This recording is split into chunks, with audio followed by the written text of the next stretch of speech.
এই মুহূৰ্তে দিবলৈ লৈছোঁ আজিৰ সন্ধিয়াৰ বহুকেইটা গুৰুত্বপূৰ্ণ খবৰ। আজি হৈছে 17 জুন। আজিৰ সন্ধিয়াৰ প্ৰথমটো খবৰ হৈছে এটা ব্ৰেকিং নিউজ। আধাৰ কাৰ্ডক লৈ উচ্চতম ন্যায়ালয়ৰ ডাঙৰ নিৰ্দেশ। আধাৰ কেৱল ভাৰতীয় লোকৰ পৰিচয় পত্ৰ হিচাপেহে ব্যৱহাৰ হ'ব। নাগৰিকত্বৰ ঠিকনা আৰু জন্মৰ পৰিচয় পত্ৰ হিচাপে ব্যৱহাৰ নহয়। আধাৰৰ অপব্যৱহাৰৰ প্ৰতি লক্ষ্য ৰাখি উচ্চতম ন্যায়ালয়ৰ নিৰ্দেশ। উপযুক্ত পদক্ষেপ ল'বলৈ কেন্দ্ৰীয় আৰু ৰাজ্য চৰকাৰক নিৰ্দেশ উচ্চতম ন্যায়ালয়ৰ। কেৱল ব্যক্তিগত পৰিচয়ৰ বাবেহে ব্যৱহাৰ কৰিব পাৰিব আধাৰ কাৰ্ড। আজিৰ সন্ধিয়া দ্বিতীয়টো খবৰ হৈছে অচিনাকি ব্যক্তিৰ বিৰুদ্ধে একশ্যনত নামিব মুখ্যমন্ত্ৰী ডক্টৰ হিমন্ত বিশ্ব শৰ্মা। পথৰ ব্যৱসায়ীৰ বিৰুদ্ধে কঠোৰ ৰাজ্য চৰকাৰ। সম্পূৰ্ণ তথ্য নাথাকিলে পথত দিব নোৱাৰিব দোকান।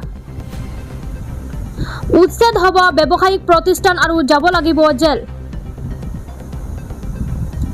16 আগষ্টৰ পৰা গুৱাহাটীৰ পথত চলিব প্ৰশাসনৰ জৰীপ। গুৱাহাটীৰ বিভিন্ন স্থানত বৃদ্ধি পাইছে অচিনাকি ব্যক্তিৰ প্ৰতিষ্ঠান। বিভিন্ন মহলৰ অভিযোগৰ ভিত্তিত মুখ্যমন্ত্ৰীয়ে ল'ব একশ্যন। আজি সন্ধিয়াৰ আন এটা খবৰ হৈছে দেশত আহি আছে ভয়ংকৰ আৰ্থিক সুনামি। জনতাৰ ভয়ত ভিতৰে কঁপিছে সমগ্ৰ চিষ্টেম। দেশত এনেকুৱা আৰ্থিক সংকট আহিব জনতাই কেতিয়াও দেখা নাই। যি চিষ্টেমক মোদীয়ে কণ্ট্ৰল কৰিছিল সেই চিষ্টেমে মোক তথ্য দিছে। মোদী, অমিত শ্বাহ, বিজেপি মন্ত্ৰী কলা অধ্যায়ৰ তথ্য আমাৰ হাতত আছে। এবছৰৰ ভিতৰত মোদী প্ৰধানমন্ত্ৰী হৈ নাথাকিব। দেশৰ আৰ্থিক ব্যৱস্থা চিষ্টেমক লৈ বিস্ফোৰণ কংগ্ৰেছ যুৱৰাজ। ৰাহুল গান্ধীয়ে ফাদিল কৰিলে ভয়ংকৰ তথ্য। আমাক ভয় খুৱাই প্ৰহাৰ কৰি হৰুৱাব নোৱাৰে। আজিৰ সন্ধিয়াৰ পৰৱৰ্তী খবৰটো হৈছে এটা নহয় 10টা চোৱাৰ খাপ মই দেশৰ বাবে। দেশৰ যুৱ প্ৰজন্মৰ মূল বিষয়ৰ পৰা আমি বিচলিত নহওঁ। শিক্ষামন্ত্ৰী ধৰ্মেন্দ্ৰ প্ৰধানে প্ৰত্যেক কৰিবই লাগিব।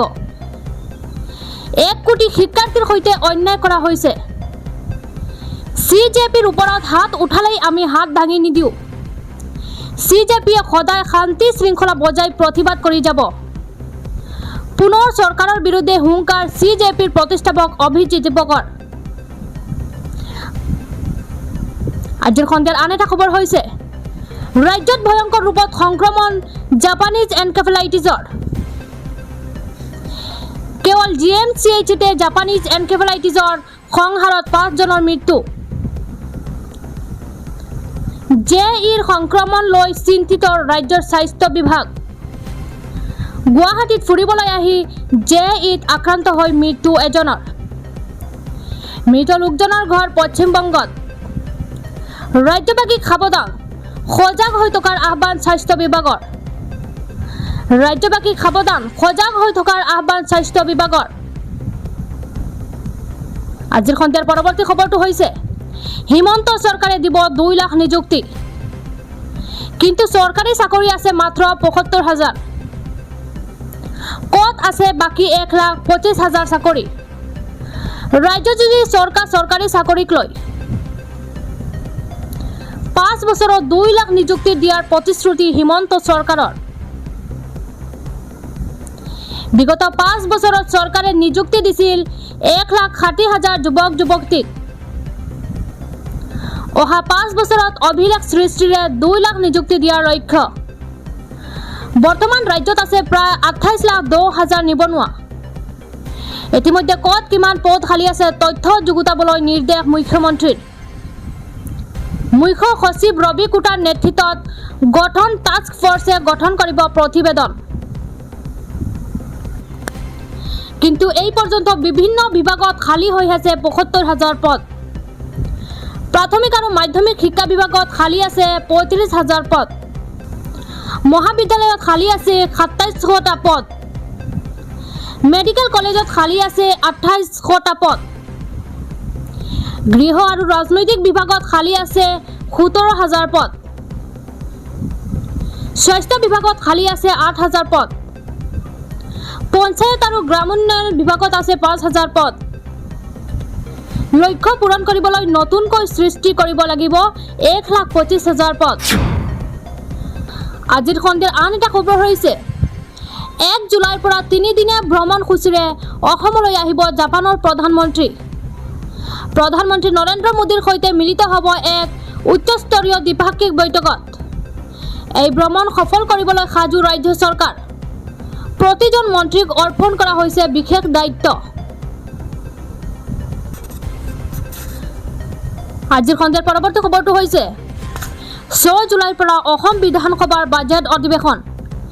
বিত্তমন্ত্ৰী জয়ন্ত মল্লবৰুৱাই দাখিল কৰিব 2026-27 বৰ্ষৰ বাজেট। 10 জুলাইত দাখিল হ'ব বাজেট। আজিৰ সন্ধিয়াৰ পৰৱৰ্তী খবৰটো হৈছে এটা ব্ৰেকিং নিউজ। ভয়ংকৰ ভূমিকম্পত হাহাকাৰ পৰিস্থিতি। 40 মিনিটতে 8টাকৈ ভূমিকম্পৰ জোকাৰণি। ভূমিকম্পৰ পাছতে ইমাৰ্জেঞ্চি এলাৰ্ট জাৰি। ভূমিকম্পৰ ধ্বংসলীলাত মৃত্যু 1 জনৰ 4 গৰাকী আহত। 6.3 প্ৰাবল্যৰ কম্পনৰ পাছতে হাহাকাৰ পৰিস্থিতি। চীনৰ কিংহাই প্ৰদেশত এই ভয়ংকৰ ভূমিকম্প। ভূমিকম্পৰ পিছতে চীনৰ ৰাজপথত বৃহৎ ফাট।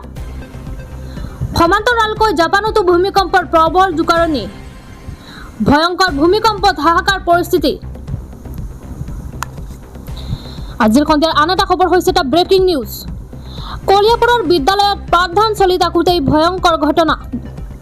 পাঠদান চলি থাকোঁতেই সোমাই আহে বন্য জন্তু। লগে লগে শিক্ষাৰ্থীৰ মাজত লাগে প্ৰচণ্ড হাহাকাৰ।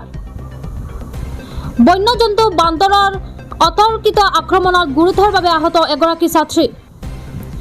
আয়েশা খাতুন নামৰ ছাত্ৰীগৰাকীক হাস্পতালত ভৰ্তি কৰোৱা হয়। বান্দৰৰ ধাৰাবাহিক আক্ৰমণৰ ঘটনাত আতংকিত হৈ পৰিছে ছাত্ৰ ছাত্ৰীসকল। জখলাবন্ধাৰ গৰুবন্ধা প্ৰাথমিক বিদ্যালয়ত এই ঘটনা। আজিৰ সন্ধিয়াৰ পৰৱৰ্তী খবৰটো হৈছে নগাঁৱত যাত্ৰীবাহী বাছ দুৰ্ঘটনাত পতিত।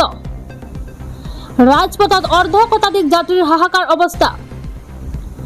আহত হৈছে কেইবাজনো যাত্ৰী।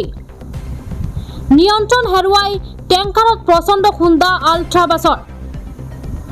অত্যাধিক বৰষুণৰ বাবে নিয়ন্ত্ৰণ হেৰুৱাই ৰাজপথত বাগৰি পৰে বাছখন। বাছখনত আছিল প্ৰায় 50 জন যাত্ৰী। ঘটনাস্থলীত হাহাকাৰ পৰিস্থিতি। বৰঘাট আৰক্ষী উপস্থিত হৈ আহত যাত্ৰীসকলক হাস্পতাললৈ প্ৰেৰণ কৰে। ঘটনা সন্দৰ্ভত অব্যাহত